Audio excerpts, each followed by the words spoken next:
Hello, JPJ and PLUGGO here between two beards for Love Wrestling, and we are here with the GCW World Champion, EFFY. How are you doing tonight, my friend?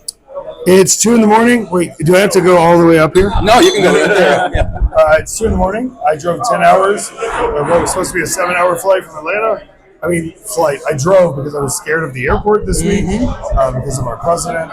And I gave a speech to open the show and then just enjoyed the show. So I'm delusional. I have to be back here at 9 a.m. because I'm an indie workhorse and I'm going to main event a show that will end a little afternoon. And then I'm going to go the fuck home and see my dog, because I haven't been home in a while. Well, let's get right into it then. March 28th. I felt aggressive, but it's no, you're good. I feel you too.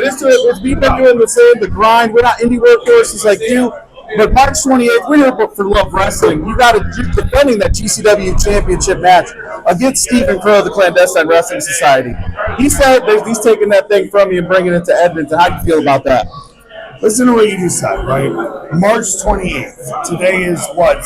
January 31st? Well, technically it's now February 1st because it's 2 in the morning. Even with me taking a lighter schedule in February, as is typical for my rest, between now and March 28th, I probably will have defended that belt by choice and by employment multiple times. So really, the opportunity that it is still there when I arrive is a testament to how it is going to stay on me. And I hope it fires you up. And I think the worst thing that could happen is that somehow I do lose the GCW championship and I don't bring it there, because then I'm going to blame you for bringing up the title match this far ahead, which possibly jinxed the whole moment. So Rhinestone Cowboy, please sparkle, baby, sparkle. I know they love you there. It's hard for me to be in a match with someone who is almost as over as I am. It's very confusing for EFFY as a character and for me as a human.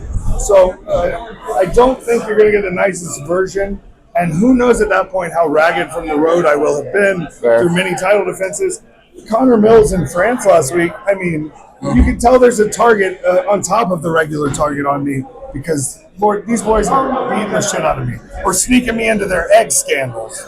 That's what I get for not following through with my gut. Of course you shouldn't French kiss eggs. That's going to make everybody uncomfortable.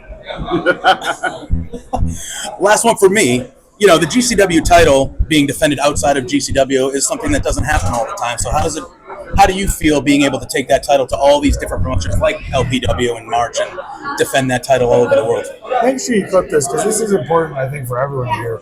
What GCW represents for me is the freedom of what the indies offer, and also it represents being 6 months ahead of everybody who wants to do these ideas in other places or in bigger stages or with more budgets. And so it can be a little frustrating to have this championship that is a world championship not even be looked at in the same regards as some of these other companies, when the fact is we're feeding them constantly with new stars that are built up, that are shown the correct way here, and going around to the indies and bringing the spirit of what I think GCW brings to indie wrestling and the way we've defined kind of a monumental path of how to operate a small indie company globally all over the world.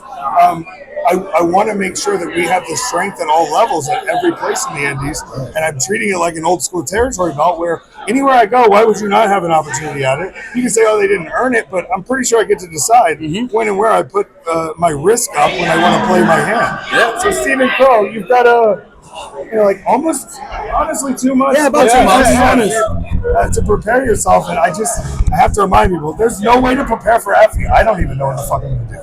And real quick, before we get you out of here, on a positive note, hopefully, this is your return to LPW. What's bringing you back to Edmonton, the Rec Room, Alberta, all that fun stuff? What is it about Love Pro Wrestling that you enjoy so much? The first time I went there, I didn't know where it was, which is on me and the American school system. I was one of the children partially left behind. And I said, 2 hours from Toronto, great. No, it's 5 hours from Toronto with a time change. This part of the country is building such great new talent that are operating under limited opportunities of where they can work, of where they can, get their name out there. And Love Wrestling is trying to put something forward that isn't just the matches and the shows, that is content-based, that is something people can participate with. It's providing more information than just what the show is. And I think that's important to maximizing, these new stars that are built up in territories where they can be seen online all over the globe. How do we get people to put eyes on them? And then how do we get people to take the risk of, it's not that crazy to bring someone out of these territories you think are so far away. you don't want it to be a prison to love the place you like to wrestle. We've got to find ways to highlight and showcase and bring these people out. And so, like, yeah, I love Edmonton, but I hate the winter.